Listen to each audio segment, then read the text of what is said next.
Je suis assise dans la salle de consultation, mon cœur battant à tout rompre, quand Léo, d'une voix tremblante, déclare « Fuis-moi qui l'ai tué ». Je reste figé, incapable de détourner mon regard de ses yeux tourmentés, tandis que mon esprit vacille entre choc et inquiétude. La pièce devient soudainement un vide oppressant, chaque mot de Léo résonne comme un coup de marteau sur mon esprit. J'ai du mal à comprendre ce qu'il vient de dire, comme si ses paroles avaient vidé tout mon horizon, laissant place à un abîme glacé. Je ressens une chaleur soudaine monter dans mes tempes, mais je me force à respirer profondément, à garder mon calme, même si chaque fibre de moi hurle à l'intérieur. Il se passe quelque chose que je ne peux pas encore saisir, quelque chose de si brutal, si inattendu, que mes mains tremblent malgré moi. Je sens mes doigts se crisper sur le bord de mon bureau, comme pour me retenir d'exploser ou de m'effondrer. Tu dis quoi, Léo? Répétai-je, ma voix à la fois ferme et tremblante, tout en essayant de masquer la tempête qui fait rage en moi. Mais en réalité, je ne comprends pas. Je ne peux pas croire à ce qu'il vient de dévoiler. C'est une confession qu'on n'attend pas. La tension a atteint son paroxysme, chaque seconde suspendue dans un silence presque insoutenable. Il baisse la tête, ses mains tremblent en se frottant le visage, comme pour chasser des images terrifiantes. Je le vois lutter contre ses propres démons, je devine la douleur, la culpabilité. Mais ce n'est pas cela qui me hante le plus.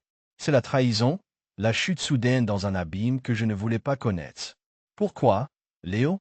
Je parviens à murmurer, mais même ma voix semble étrangère, comme si je ne contrôlais plus rien.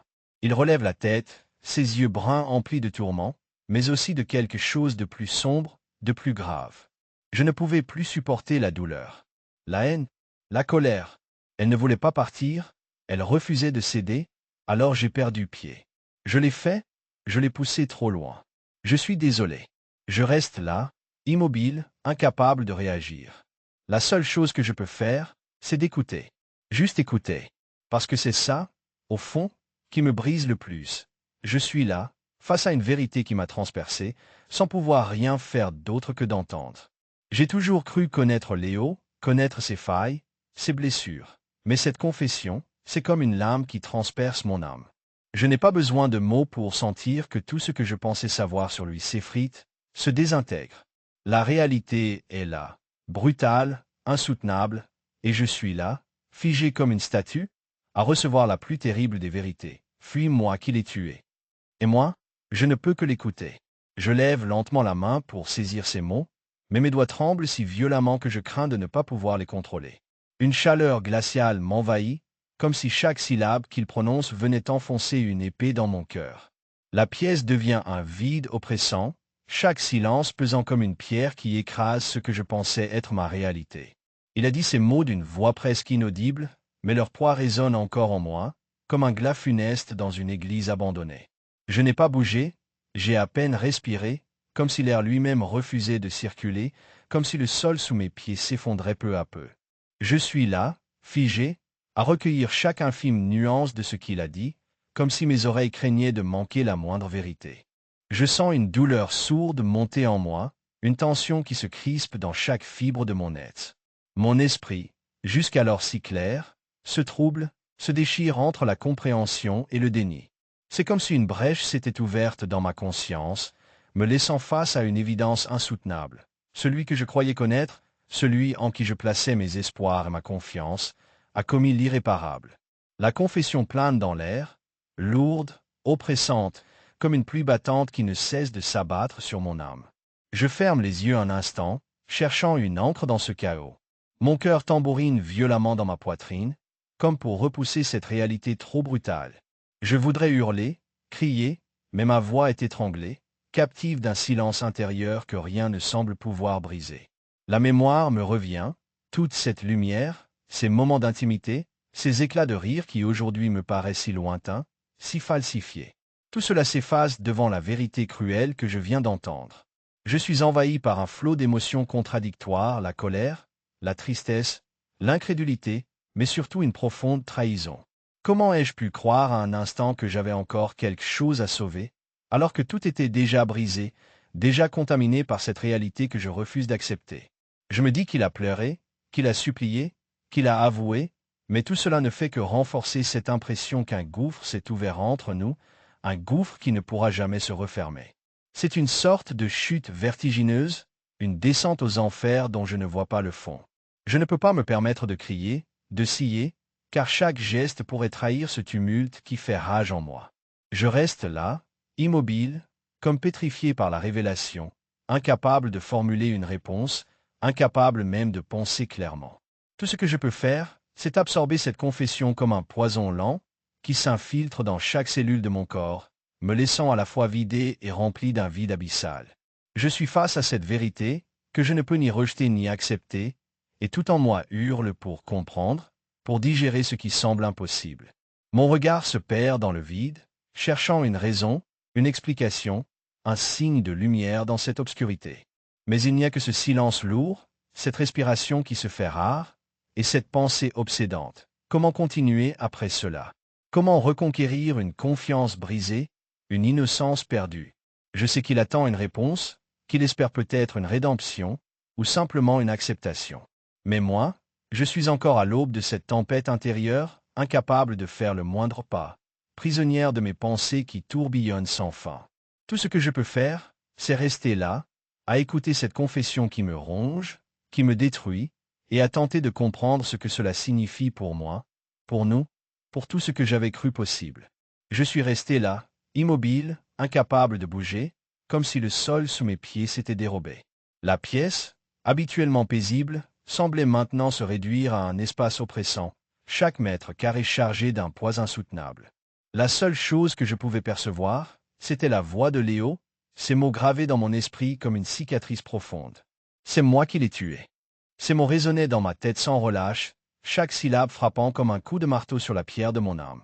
Je n'avais pas émis un son, je n'avais même pas bougé, car je savais que toute réaction pourrait briser l'équilibre fragile de cette confession.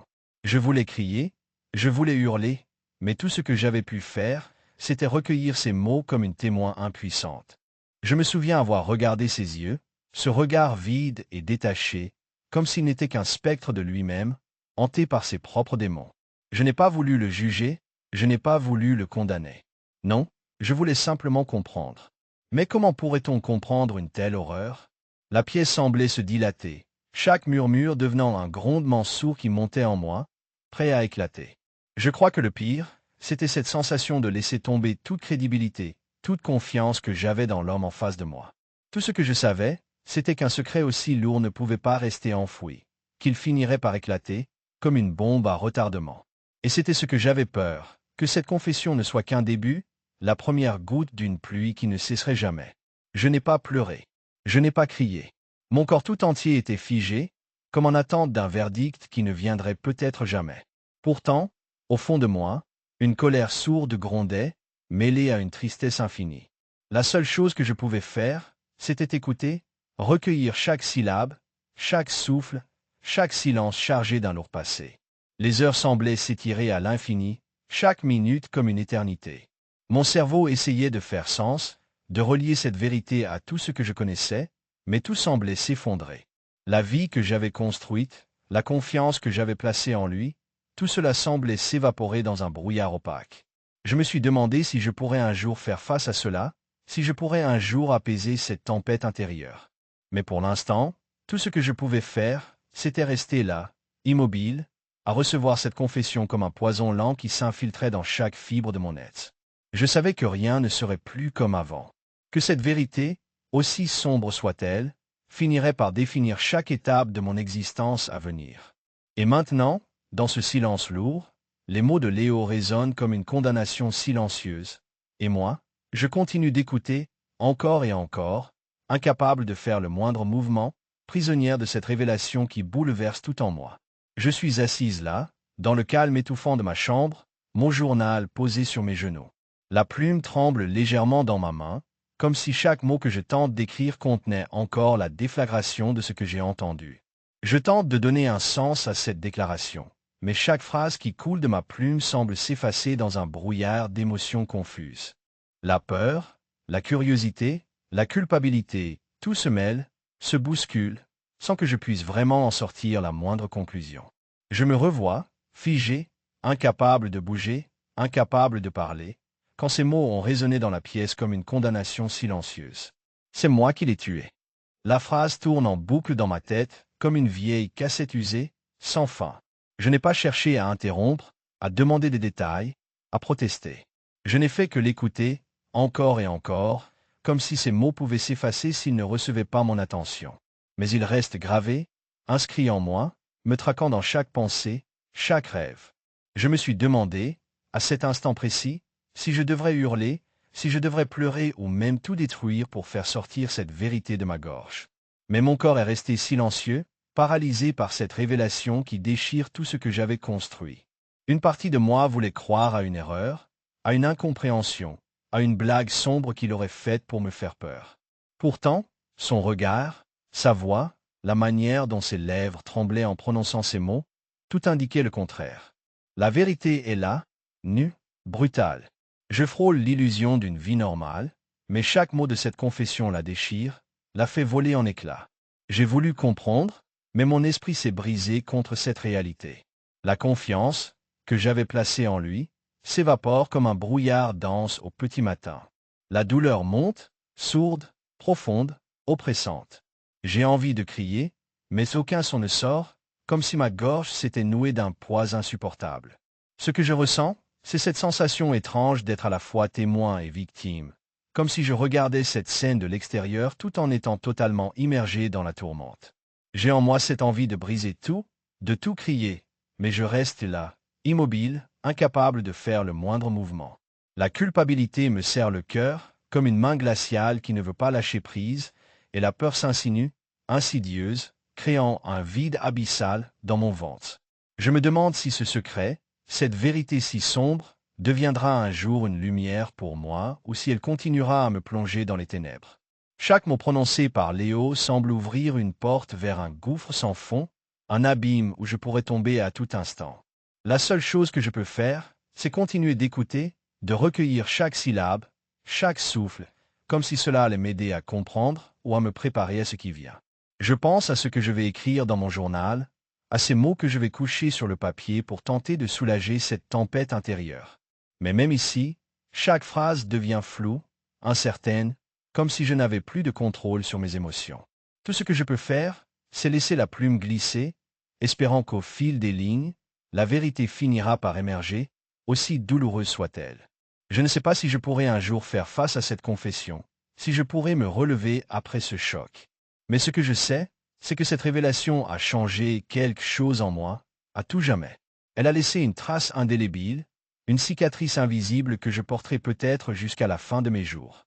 Et pourtant, malgré toute cette douleur, je suis là, à écrire, à tenter de donner un sens à ce que je viens d'entendre, à espérer qu'un jour, la lumière pénétrera dans cette obscurité.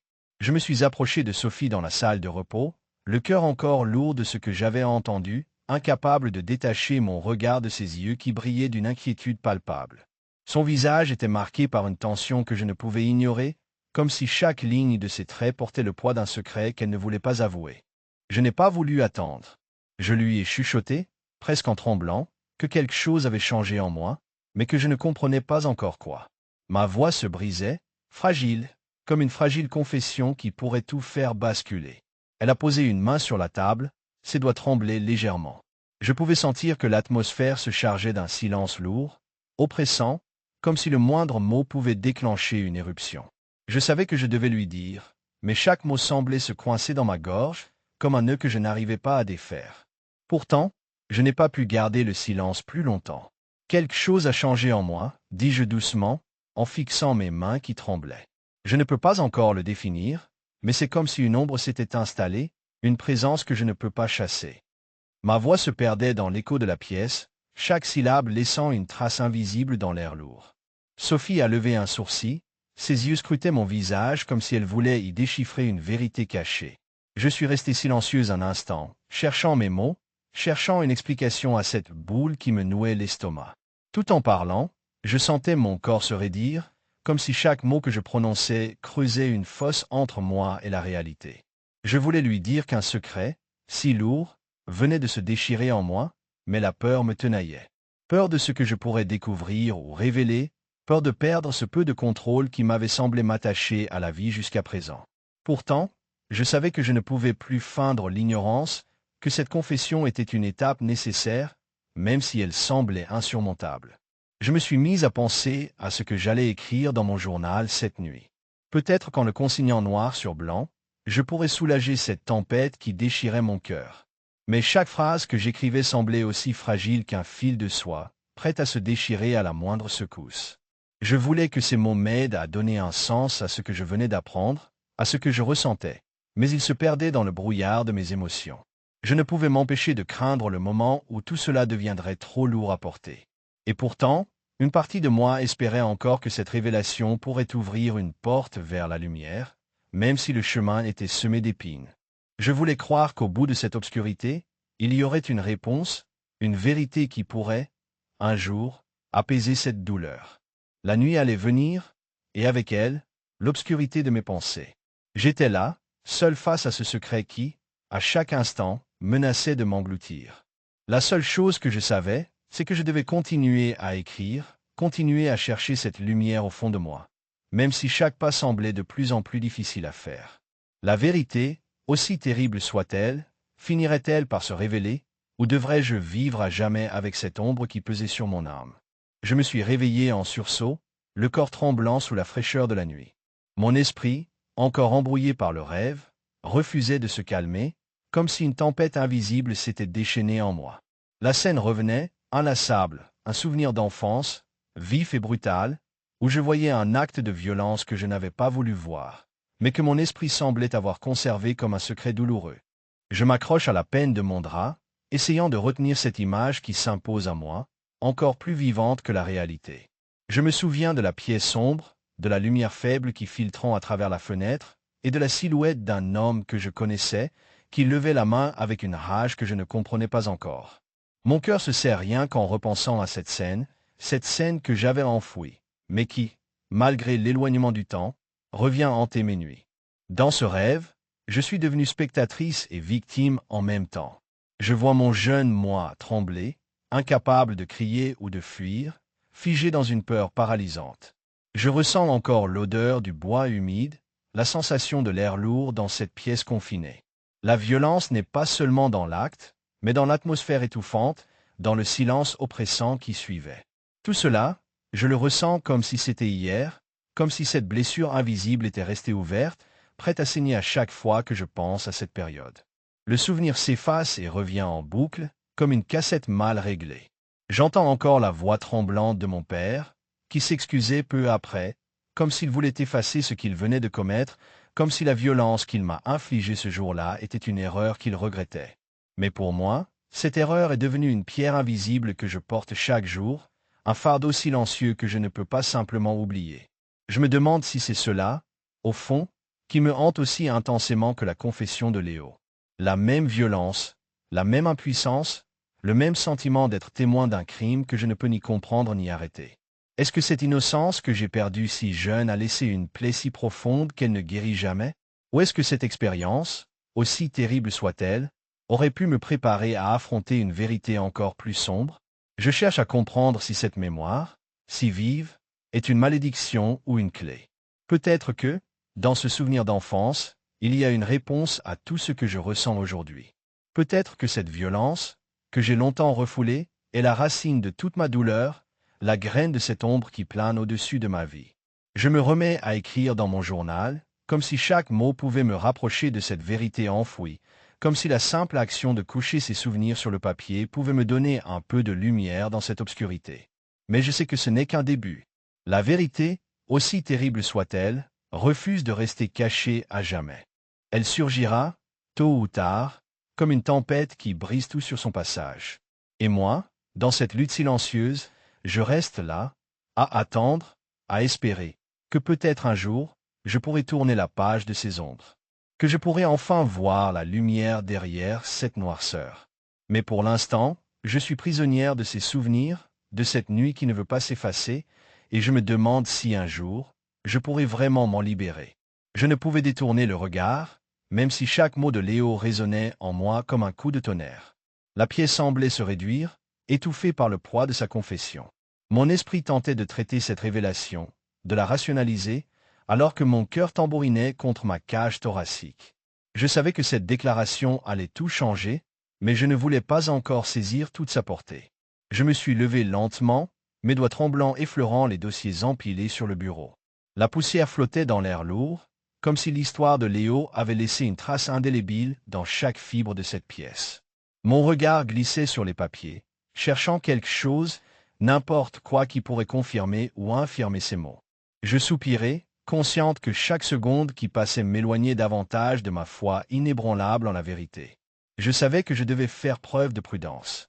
La tentation de croire ou de rejeter ces aveux est grande, mais je me suis promis de rester objective, même si chaque fibre de mon être était en proie à la tempête.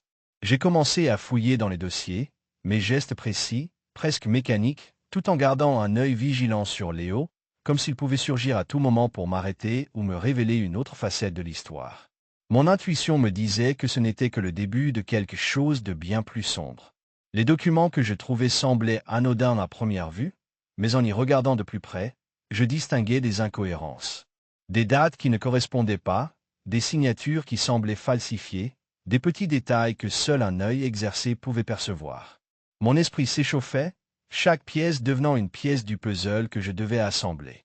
La suspicion s'insinuait en moi comme une ombre, s'étendant insidieusement dans chaque pensée.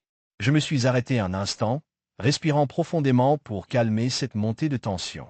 Une question me hantait. Si Léo disait vrai, si c'était lui qui avait commis ce crime, alors pourquoi tout cela? Pourquoi mentir? Ou alors, était-ce une ruse? Un moyen de dissimuler une vérité encore plus terrible? Mon cœur battait la chamade à cette idée, et je me suis demandé si je pouvais encore faire confiance à mes sensations ou si j'avais déjà été trop influencé par mes propres démons. Au fil de la fouille, les souvenirs d'enfance refaisaient surface, me rappelant cette nuit où tout a basculé. La scène s'imposait à moi, aussi vivante qu'un rêve dont je ne pouvais me défaire. Je voyais Léo, jeune, devant cette scène de violence, ces mots criant dans ma mémoire. « Fuis-moi qui l'ai tué ». Ces mots, je les avais toujours rejetés, tentant de les effacer comme si leur simple existence pouvait contaminer ma paix intérieure. Mais aujourd'hui, je commençais à douter, à me demander si cette innocence que je portais en moi n'était qu'un voile masquant des secrets plus sombres. Je reste là, figé, face à cette complexité grandissante. La vérité, si elle existe, doit se révéler, même si elle est indésirable. Je sens que chaque étape me rapproche de cette révélation, comme si le destin me poussait inexorablement vers cette vérité effrayante. Et pourtant, une partie de moi souhaite encore la fuir, se réfugiant dans la certitude que le mensonge est plus simple à accepter que la réalité. Mais je sais que je ne peux pas continuer à faire semblant.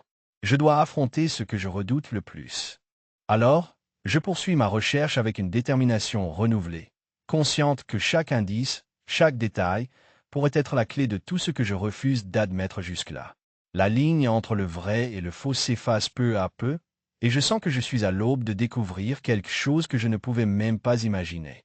Mon cœur, bien qu'endurci par des années de douleur, se serre à cette pensée. Je ne veux pas sombrer dans la paranoïa, mais je ne peux plus ignorer ce qui se cache derrière ces murs silencieux. Je me demande enfin si cette quête de vérité pourra un jour me libérer ou si je resterai à jamais prisonnière de ces ombres, comme si mon passé, cette nuit fatale, me poursuivrait jusqu'au bout.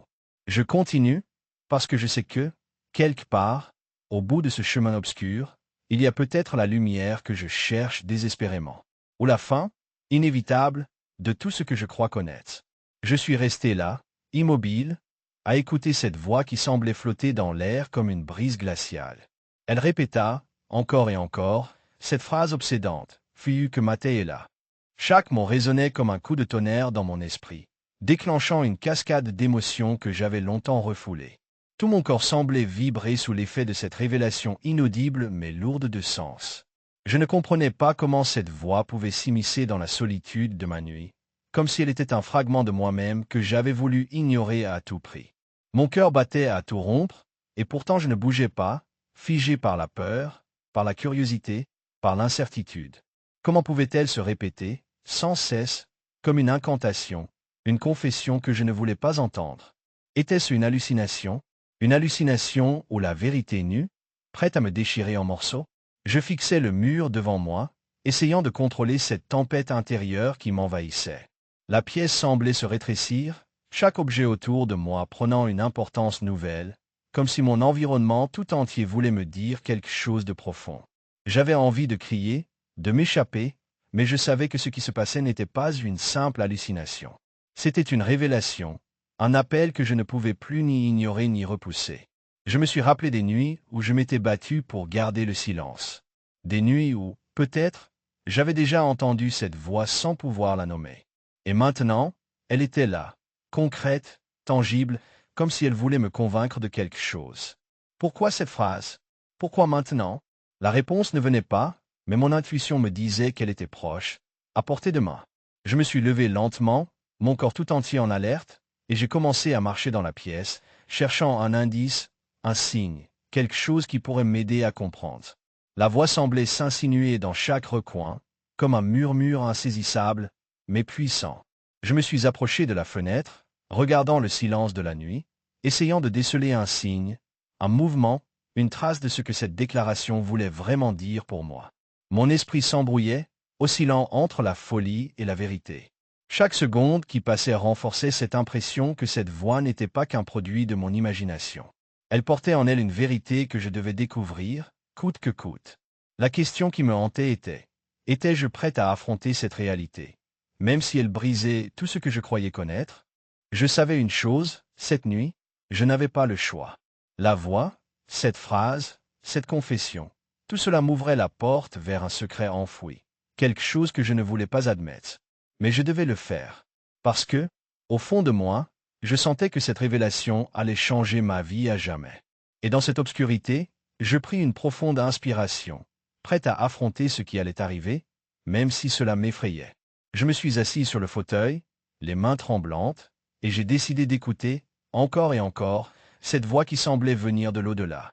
Peut-être que, dans ces mots, résidait ma véritable liberté, ou peut-être ma chute. Peu importe, je ne pouvais plus reculer. La vérité était là, à portée de voix, et je savais que je devais l'entendre jusqu'au bout. Je me tenais là, face à lui, le regard dur, mais mon cœur battait à tout rompre.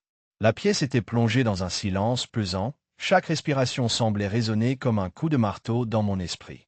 Je savais que je devais continuer, que la moindre hésitation pourrait faire tout basculer. Alors, je pris une inspiration profonde, rassemblant toute ma détermination, et je posai la question qui brûlait sur mes lèvres. Tu dis que c'est toi qui l'as tué, mais pourquoi? Léo resta immobile, ses yeux évitant mon regard, comme si la vérité qu'il détenait était trop lourde pour être assumée. Je pouvais voir la tension dans ses muscles, cette manière qu'il avait de jouer avec ses doigts, comme pour se donner du courage ou se préparer à mentir encore. Son visage se contracta un instant, et enfin, il leva les yeux vers moi, mais ce n'était pas un regard de réconciliation ou de remords. C'était un regard chargé de mystère, d'ombre bien plus épaisse que celle de la nuit qui s'infiltrait à travers la fenêtre. Je le regardais intensément, cherchant une faille, un signe de sincérité ou de manipulation. Sa voix, quand elle sortit enfin, fut douce, presque monotone, mais chaque mot semblait peser, volontairement détourné de la vérité. Tu ne comprends pas? Ce n'est pas si simple. Sa phrase, aussi évasive qu'un voile de brume, me fit froncer les sourcils. Je voulais qu'il parle, qu'il délie cette boucle de silence qui s'était installée entre nous, mais il choisit de détourner la conversation, de changer de sujet, comme si le vrai secret ne devait jamais éclater. Je sentis la colère monter, mais je la réprimai. Je ne pouvais pas me permettre de céder à l'émotion. Mon instinct me disait que chaque mot qu'il prononçait était une pièce du puzzle, une étape vers la vérité, si tant est que je la voulais vraiment. Je vais dans son regard, cherchant la fissure, la faille dans sa façade de calme apparent. Ses yeux, parfois, semblaient remplir d'un éclat fugace, comme s'il voulait tout cacher derrière ce regard impénétrable. Je pris une autre respiration. Un silence s'installa, lourd et pesant, où seul le bruit de ma propre respiration semblait s'entendre.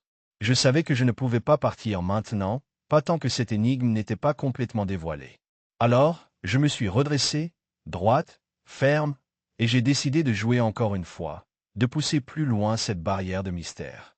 Parce que je sentais qu'au fond, il y avait quelque chose qu'il voulait absolument dissimuler, quelque chose qui pourrait tout changer si je parvenais à le faire sortir. Je le regardais droit dans les yeux. Mon ton se fit plus ferme, plus incisif.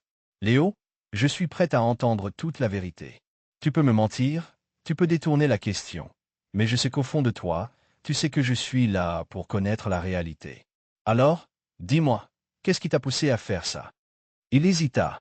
Son regard s'égara, comme s'il cherchait un échappatoire. Mon cœur serra. Je savais que ce moment précis pouvait tout changer, que ses réponses allaient définir la suite de cette énigme qui me hantait. Il ouvrit la bouche, mais ne dit rien. Juste un soupir, ou peut-être une confession à demi-mot. Je sentis que cette nuit, il y avait plus que ce que je pouvais comprendre. Quelque chose se dégageait, quelque chose que je devais entendre, coûte que coûte. Je ne pouvais plus reculer.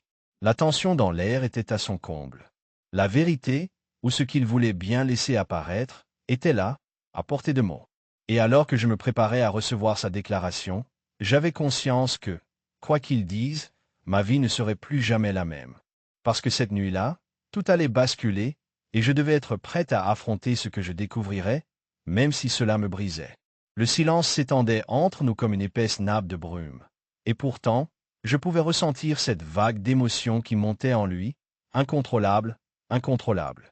Je le regardais, immobile, en essayant de deviner ce qu'il essayait de dissimuler derrière cette façade de calme.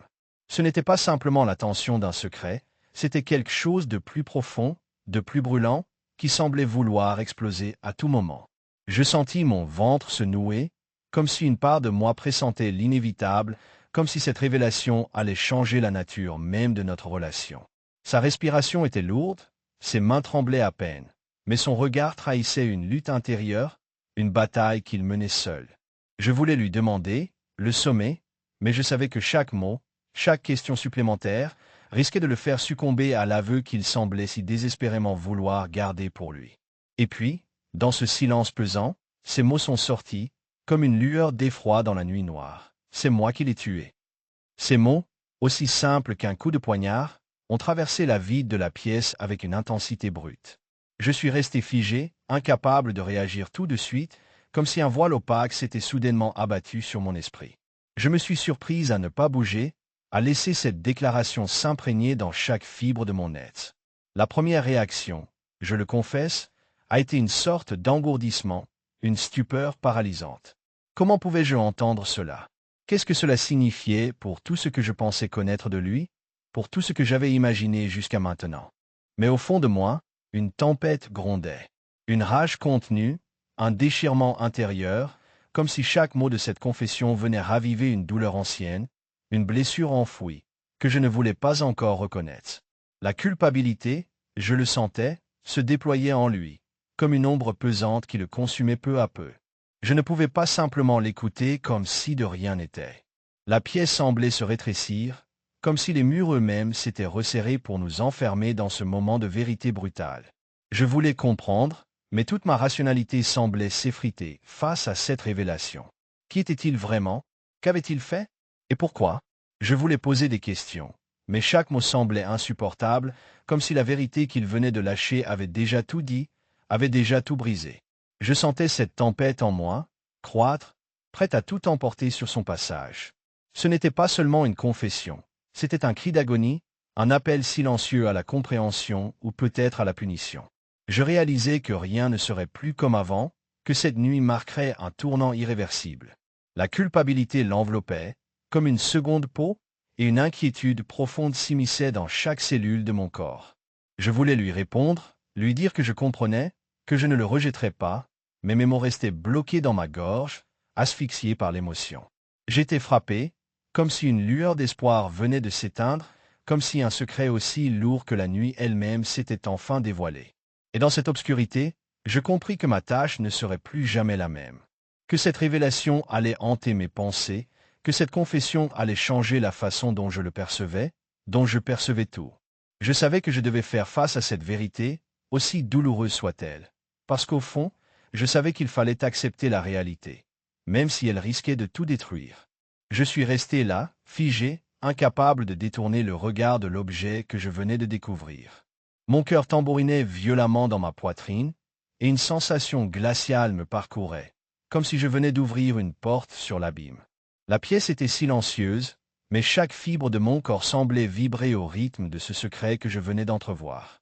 Ce que j'avais trouvé, ce n'était pas simplement un objet oublié ou un détail insignifiant. Non, c'était quelque chose de plus profond, de plus troublant. Une preuve tangible qui semblait contredire tout ce qu'il venait de confesser. Je ne pouvais pas croire mes yeux. Mon esprit se mit à faire des connexions rapides, à remettre en question chaque mot, chaque geste, chaque regard qu'il m'avait donné jusqu'ici. Je le regardais, toujours aussi immobile, mais au fond, une tempête faisait rage. La révélation venait de prendre une tournure inattendue, et je sentais la vérité, aussi fragile soit-elle, commencer à s'effriter sous mes yeux. Pourquoi aurait-il laissé cela ici, dans un endroit aussi visible? Pourquoi aurait-il pris le risque de tout laisser traîner, à portée de main? La question s'impose avec une acuité douloureuse. Était-ce une erreur, ou était-ce une stratégie pour me faire vaciller? Je savais que la confiance que j'avais placée en lui venait de vaciller d'un seul coup, comme un château de cartes soufflé par un vent mauvais. Mon esprit tournoyait, tentant de faire sens, de tout rationaliser. Mais chaque nouvelle information semblait ajouter une couche de doute plus épaisse. La pièce se remplit d'un silence lourd, intensifié par le bruissement de mes pensées qui s'entrechoquaient, incapables de se calmer.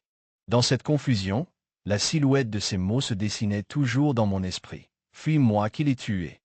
Et pourtant, voilà que cette nouvelle découverte venait de jeter une ombre nouvelle sur cette confession.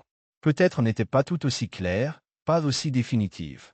Peut-être qu'il y avait plus, quelque chose qu'il voulait dissimuler, ou peut-être qu'il s'agissait simplement d'un malentendu, d'un coup de malchance. Je me suis approché doucement, mes mains tremblaient légèrement, cherchant à saisir cet objet, à en comprendre la signification. Chaque détail comptait maintenant. La texture, la forme, la provenance. Mon intuition me disait que ces éléments allaient changer la donne, qu'ils allaient me pousser à reconsidérer tout ce que je croyais savoir. Mon regard s'arrêta sur une inscription, une marque, un symbole que je ne comprenais pas immédiatement, mais qui évoquait quelque chose de sombre, de complexe. Pour la première fois depuis cette révélation déchirante, je ressentis une ouverture nouvelle dans ma perception de la vérité. Était-ce une erreur de jugement, ou une preuve que je ne voulais tout simplement pas voir? Le doute s'insinuait en moi comme une serpillière silencieuse, rongeant chaque conviction. Je savais que je devais continuer à creuser, que je ne pouvais pas me contenter de la surface des choses. Je pris une profonde inspiration, mon esprit essayant de s'accrocher à une logique, à une cohérence. La pierre froide dans ma main semblait me rappeler que la vérité pouvait être aussi dure, aussi impitoyable qu'un mur de pierre. Et dans cette obscurité, je me rendis compte que je n'aurais plus jamais la même clarté. La confiance que je croyais solide venait d'être ébranlée, et je devais maintenant faire face à une réalité plus complexe, plus ambiguë que jamais auparavant. Je savais que mon instinct me dictait de continuer, de ne pas m'arrêter là. Mais une chose était certaine, cette découverte avait tout changé. Elle avait transformé la simple confession en un puzzle dont chaque pièce pouvait sembler s'emboîter ou se défaire à tout moment. Je suis resté là, à contempler cet objet, cette preuve, en me demandant si je pouvais encore lui faire confiance, ou si je devais, au contraire, suivre cette nouvelle piste jusqu'à ses extrémités. La vérité, je le sentais maintenant, était plus complexe que ce que j'avais voulu croire. Je ressens encore l'écho de ces mots dans chaque fibre de mon être, comme un poison lent qui coule dans mes veines. Fuis-moi qui l'ai tué, avait-il dit avec une telle simplicité, une telle fatalité. Son regard, même dans sa confession, était vide, comme s'il ne réalisait pas la gravité de ses propres paroles. Ou peut-être que c'était moi qui refusais de le voir, qui refusais de croire à cette horreur. Je suis resté là, figé, incapable de bouger, tandis que mon esprit tentait désespérément de faire sens. La pièce, silencieuse, semblait s'étirer à l'infini, chaque minute s'étirant comme une éternité. La lumière tamisée, qui filtrait par la fenêtre, dessinait des ombres mouvantes sur les murs, comme si elles aussi voulaient s'immiscer dans cette scène si lourde de sens. Je n'ai pas répondu de suite. Non pas parce que je n'avais rien à dire, mais parce que mes pensées s'entrechoquaient, formant un chaos inextricable. Que avais-je entendu? Que avais-je compris? Son aveu, si simple, si brutal, me frappait comme un coup de poing. Et pourtant, une voix intérieure me soufflait que tout n'était peut-être pas aussi clair qu'il voulait le faire croire. Je me suis approché lentement, chaque pas pesant comme si le sol lui-même voulait me retenir.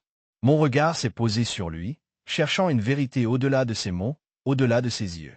Mais tout ce que j'ai vu, c'était cette expression vide, cette détresse apparente qui semblait masquer une autre réalité. La mienne, peut-être, ou la sienne. Dans un réflexe brusque, je me suis retrouvé à faire face à cette confession qui chamboulait tout en moi. Mon cœur battait à tout rompre, mais je devais maîtriser cette tempête intérieure. Je voulais comprendre, je devais comprendre. La question qui me hantait était: pourquoi? Pourquoi avait-il avoué cela aussi facilement? Où était celui qui cherchait à me faire croire quelque chose? Je suis resté immobile, les bras croisés, fixant cette pièce qui semblait se refermer sur moi. La vérité s'insinuait dans mes pensées comme une brume opaque, rendant toute perception floue, imprécise. Je savais que je ne pouvais plus faire confiance à ce que j'avais cru connaître. Tout ce que je croyais solide s'effritait, laissant place à une incertitude déchirante. Ce silence pesant me dévorait peu à peu. Chaque seconde, chaque respiration devenait un défi, une lutte contre l'effondrement intérieur. Je pouvais sentir la fragilité de mon esprit vaciller, comme si la moindre étape pouvait faire basculer l'effondrement total.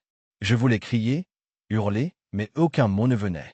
Seule la lourdeur du silence, seul l'écho de ses paroles, restait comme un spectre qui refuse de partir.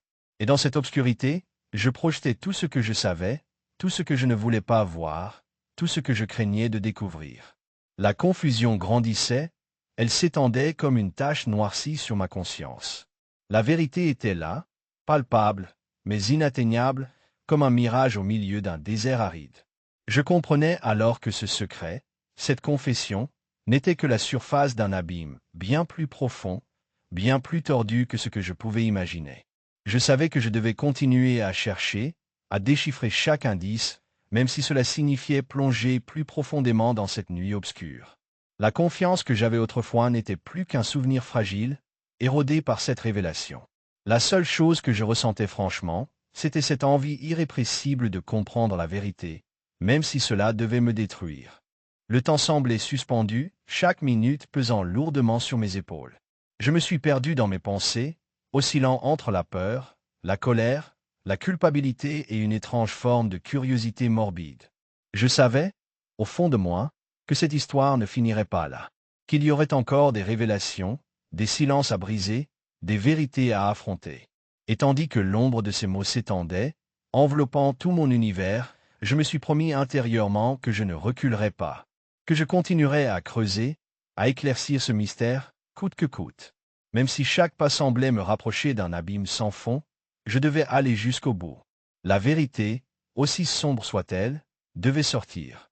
Je le savais maintenant, il n'y aurait pas de paix sans cette confrontation, sans cette révélation ultime. Je marche seul, le long du sentier désert qui serpente à travers la forêt. La brise fraîche caresse mon visage, mais son souffle ne parvient pas à apaiser la tourmente qui bat toujours en moi. Mes pas résonnent sur le sol humide, chaque pas ramenant à la surface un souvenir enfoui, une image d'une innocence perdue, d'un autre temps où tout semblait plus simple.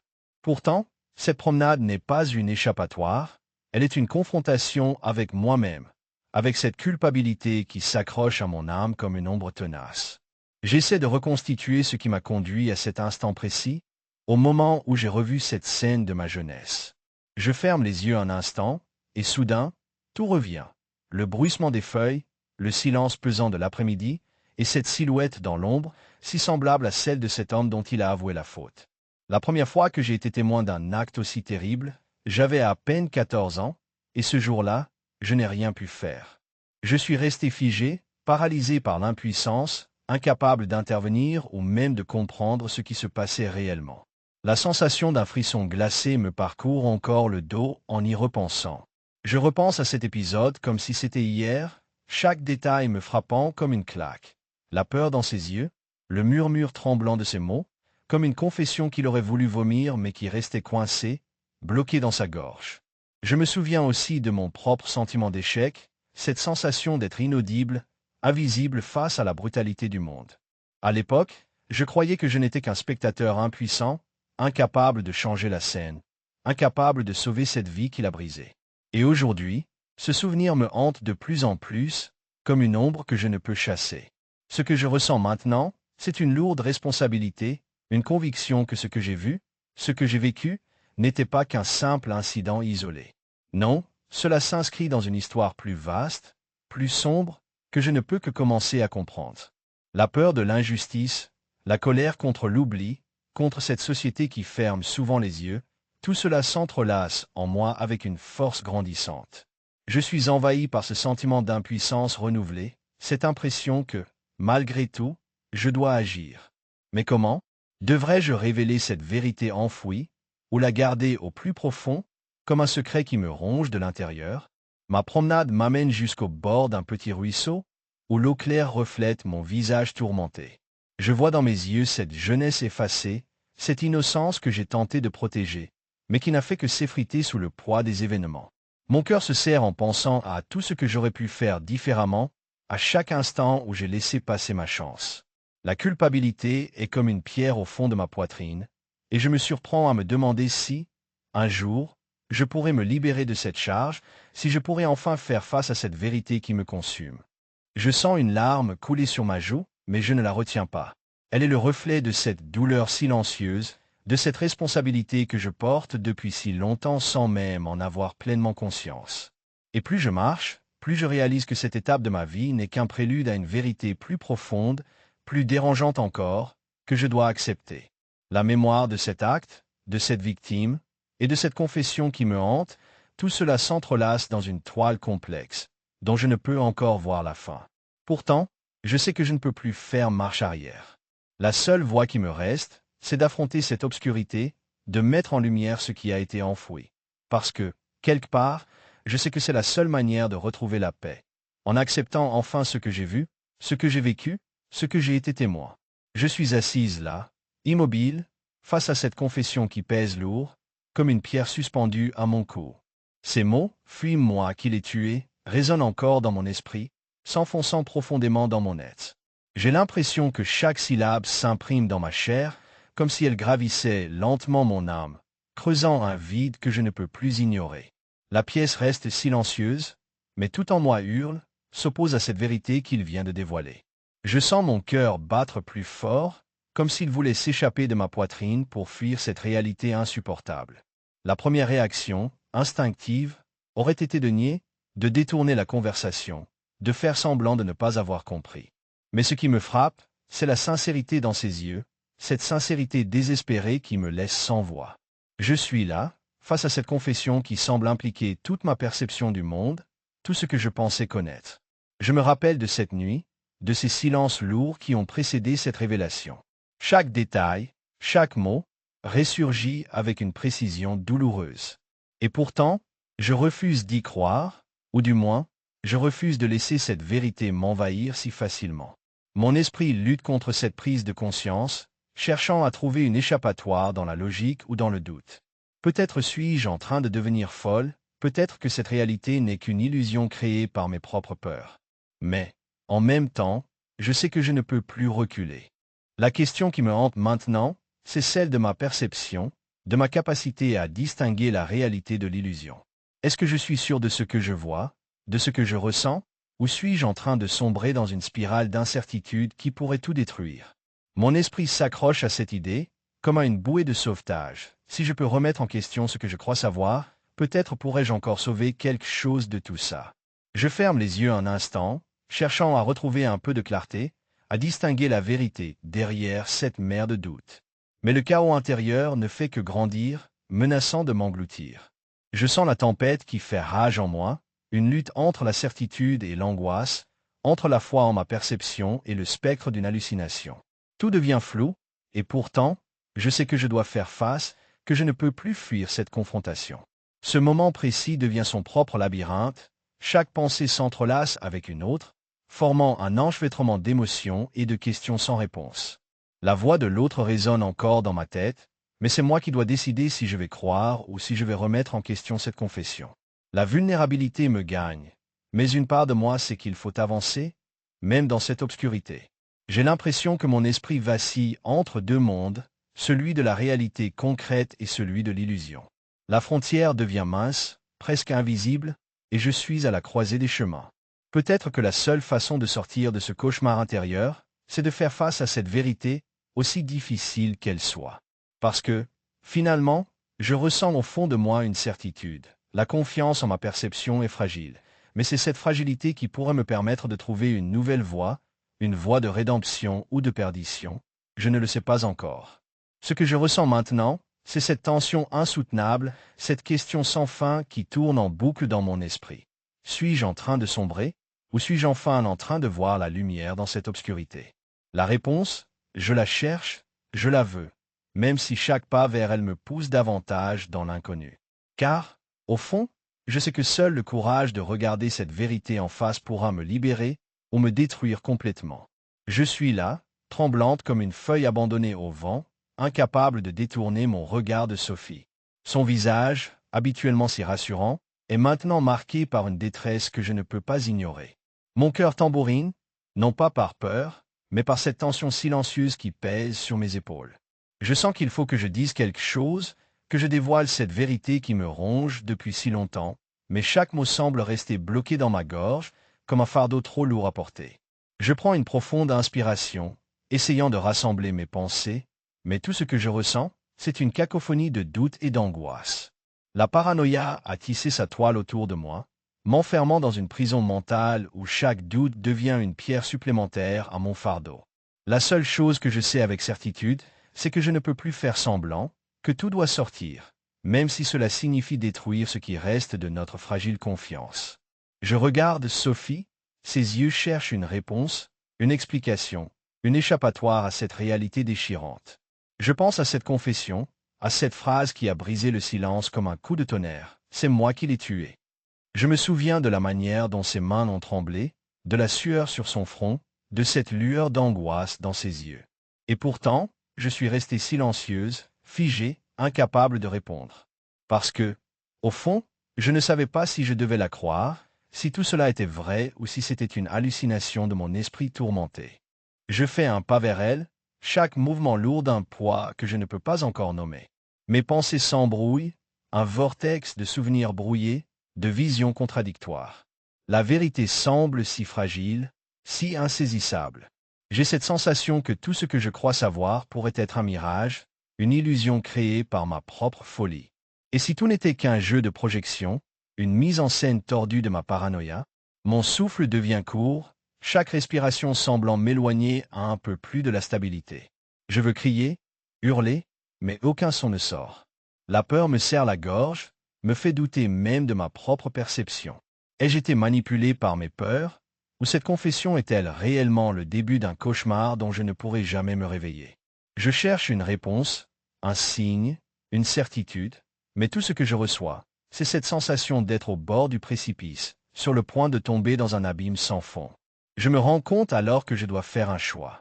Continuer à croire tout ce que je vois ou tout ce que j'entends, ou bien plonger dans cette obscurité pour découvrir ce qui se cache derrière.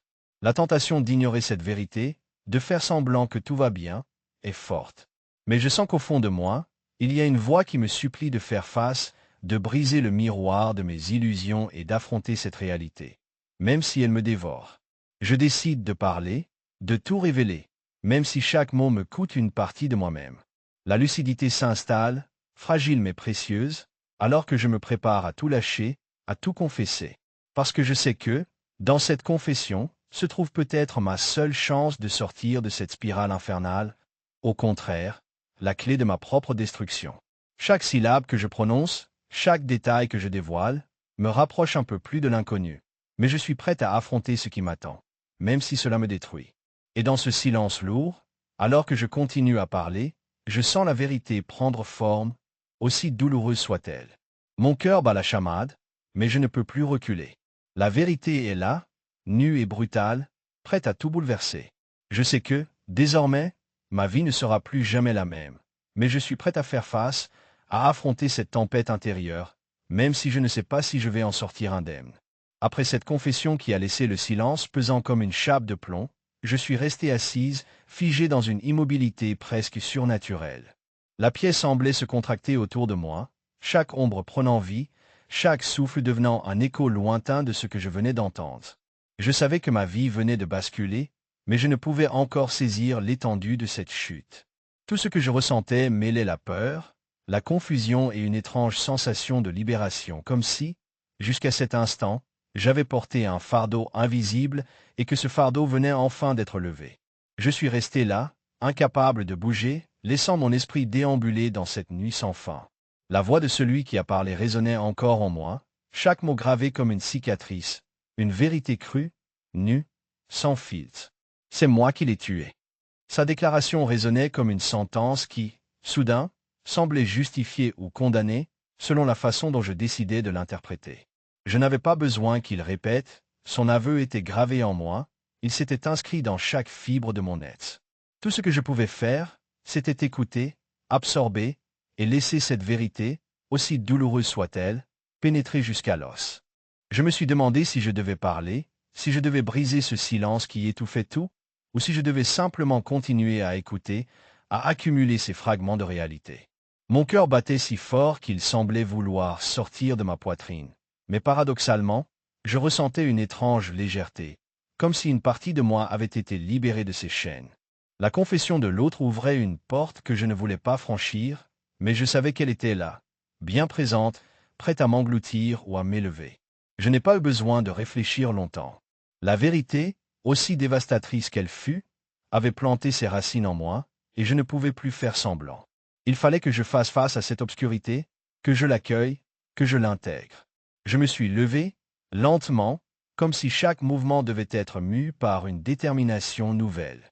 Je voulais comprendre, ou peut-être simplement accepter. La seule chose claire dans ce tumulte intérieur, c'était que je ne pouvais plus fuir, pas maintenant. La réalité m'avait rattrapé, et il fallait que je l'affronte, même si tout en moi criait pour que je recule. Ce silence pesant, cette confession qui flottait dans l'air comme une brume toxique, m'ont forcé à réaliser quelque chose d'essentiel. La vérité n'est jamais absolue, elle se dérobe, se transforme, se déchire à chaque instant. La réconciliation, si tant est qu'elle existe, débute par cette acceptation de l'incertitude. La vie n'est pas un récit linéaire, mais une succession de fragments, d'ombre et de lumière qui s'entrelacent, parfois en conflit, parfois en harmonie. Je suis sorti de cette nuit avec la conviction que la paix ne réside pas dans la certitude, mais dans la capacité à accepter l'impermanence, à embrasser le doute comme une compagne. La vérité, aussi douloureuse soit-elle, est une étape, pas une destination. La réconciliation, c'est accepter qu'on ne saura jamais tout, qu'il y aura toujours des zones d'ombre, des secrets que l'on ne pourra jamais dévoiler totalement. Je regarde désormais l'horizon, cette ligne floue où le ciel semble fondre dans la mer, et je sens que, quelque part, une nouvelle étape commence. Ce voyage intérieur ne fait que commencer, et je suis prêt à avancer, armé de cette nouvelle compréhension. Accepter l'incertitude, c'est aussi accepter la vie dans toute sa complexité, avec ses vérités fragmentées et ses mystères insondables. Je suis assise là, dans cette pièce qui semble retenir son souffle, chaque seconde pesant comme une pierre dans ma poitrine. Le silence est lourd, oppressant, mais je l'écoute attentivement, car je sais que c'est dans ces moments de calme trompeur que se dévoilent souvent les vérités les plus dures. Son visage se superpose à mes pensées, comme une ombre persistante, et j'attends, suspendu à chaque mot qu'il pourrait prononcer. Lorsque ses lèvres se mouvent enfin, la phrase s'échappe, lente, comme une sentence irrévocable. C'est moi qui l'ai tué. La pièce tourne autour de moi, chaque mot résonne dans mes oreilles comme une explosion silencieuse. Je ne sursaute pas, je ne montre aucune émotion, mais à l'intérieur, je suis un maelstrom de sensations contradictoires. La colère, la tristesse, la culpabilité, tout se mêle dans un tourbillon que je peine à contrôler. Je ne peux m'empêcher de penser à toutes ces nuits où j'ai cherché des réponses, à toutes ces séances où j'ai tenté de dénouer ce nœud d'émotions qui me tenaillait. Et là, dans ce moment précis, je réalise que cette révélation ne change rien à ce que je ressens. Elle ne me libère pas, elle ne m'enchaîne pas davantage. Elle m'oblige simplement à regarder la vérité en face, même si cette vérité me fait mal. Je sens mon corps se tendre, mais je garde une expression impassible, comme si je voulais préserver la dignité d'un secret que je ne veux pas confier. Pourtant, je sais qu'il n'y a pas de façade qui puisse masquer la tempête qui fait rage en moi. Mon esprit cherche à comprendre, à donner un sens à cette confession. Qu'est-ce qui m'a poussé à rester là, à écouter sans réagir? Peut-être parce que je savais, au fond de moi, qu'il fallait que je l'entende jusqu'au bout. Que c'était là, le dernier pas, le point final d'un chemin long et douloureux. Je pense à toutes ces fois où j'ai entendu des histoires semblables, où la vérité surgit comme un éclair dans la nuit. Mais ici, tout semble différent. La gravité de ces mots ne peut être ignorée, et pourtant, je ressens un étrange apaisement. Comme si, en acceptant cette culpabilité, il ouvrait une porte vers une forme de rédemption, ou simplement de libération. La frontière entre le pardon et la douleur devient floue, et je me demande si cela jour-là, je pourrais un jour pardonner. Dans ce silence, je sens aussi une sorte de compassion naître en moi, un désir de comprendre plutôt que de condamner. Peut-être parce que je sais que la vérité, même la plus terrible, ne peut jamais être totalement réduite à ce que l'on croit, à ce que l'on veut voir. Elle est multiple, fragmentée, souvent insaisissable.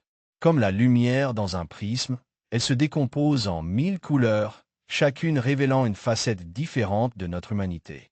Je prends une profonde inspiration, sans savoir si c'est pour me donner du courage ou pour faire taire le tumulte qui monte en moi. Je sais que la dernière séance approche, et que mes réponses seront aussi complexes que cette vérité qui m'a été révélée. Mais je suis prête à accueillir ce dernier secret, même s'il doit bouleverser tout ce que je croyais savoir. Car, au fond, je comprends que la paix ne se trouve pas dans la certitude, mais dans l'acceptation. Accepter que la vie n'est pas un récit simple, qu'elle est une mosaïque de douleurs, de remords et d'espoirs fragiles. Je vais m'asseoir, écouter, et laisser cette vérité s'inscrire en moi. Parce que je sais que c'est dans cette acceptation que réside peut-être une forme de réconciliation avec lui, avec moi, et avec la complexité infinie de la vie. Je suis resté là, immobile, incapable de détourner le regard de ses lèvres qui tremblaient, de ses yeux noyés de honte ou de désespoir. La pièce semblait se contracter autour de nous, chaque souffle qu'il prenait, chaque mot qu'il laissait échapper, pesait une tonne dans l'atmosphère. Je voulais comprendre, mais il n'y avait que cette vérité brutale qui s'était frayée un chemin jusqu'à moi. Fuis-moi qui l'ai tué. Ces mots, je les ai entendus comme si on me les inscrivait en lettres de feu sur le front. Je ne savais pas comment réagir. Mon esprit tentait de faire le tri, de décoder ce qui restait de logique dans ce chaos d'émotions. Je me suis demandé si c'était une confession sincère ou un cri désespéré pour obtenir un peu de rédemption. Peut-être cherchait-il simplement à briser le silence qui l'écrasait, à déposer une pierre sur la tombe de ses secrets. Mais pour moi, en cet instant précis, tout se mêlait. La douleur, la peur, la curiosité et une sorte de compassion naissante que je ne voulais pas encore nommer. Ce qui m'a frappé, c'est la manière dont sa voix tremblait. Son ton était à la fois lourd et fragile, comme un arbre secoué par une tempête. Je sentais la lourdeur de ses mots s'installer en moi, comme une tumeur insidieuse. Chaque fibre de mon corps voulait fuir, détourner le regard ou crier pour arrêter cette vérité qui s'imposait à moi. Mais je suis resté là, ancré dans cette immobilité, parce que je savais que cette révélation allait tout changer, pour lui, pour moi, pour tout ce que nous pensions connaître. Je me suis demandé si je devais lui répondre, si je pouvais lui offrir une explication, une réplique, ou simplement laisser le silence parler à ma place. Pourtant, je n'ai rien dit. Je voulais qu'il sente que j'écoutais, que je comprenais, même si chaque fibre de moi voulait s'écrouler sous la pesanteur de ses aveux. Je voulais qu'il sache que je ne le condamnais pas, que je ne voulais pas le juger dans ce moment précis, mais que je tentais de l'accueillir dans toute sa complexité. Ce qui me hantait, c'était l'idée que peut-être, derrière ces mots, il y avait un autre message, une autre vérité qu'il n'était pas prêt à dévoiler entièrement. Peut-être que cette confession n'était qu'un début, ou une échappatoire, ou encore un cri d'agonie qui voulait traverser le vide de cette pièce. Je pensais aussi à la responsabilité que j'avais en tant que thérapeute, à ces instants où je devais rester neutre, mais où mon cœur criait de réagir autrement. Je me suis dit que cette étape, aussi déchirante soit-elle, pourrait ouvrir une porte vers une forme de libération. Peut-être qu'en permettant à cette vérité de sortir, je lui donnerais un peu d'air, un peu de lumière dans l'obscurité où il semblait s'étouffer.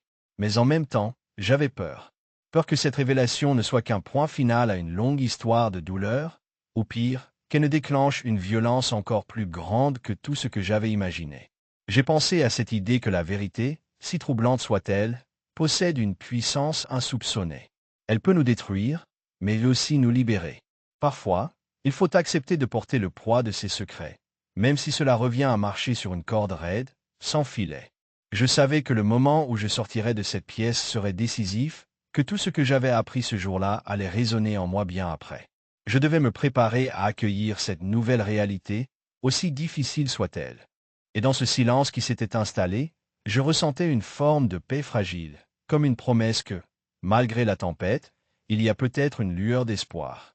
Quoi qu'il advienne, je savais que la vérité ne pouvait jamais être totalement enfermée. Elle finit toujours par refaire surface, comme cette mer que rien ne peut arrêter.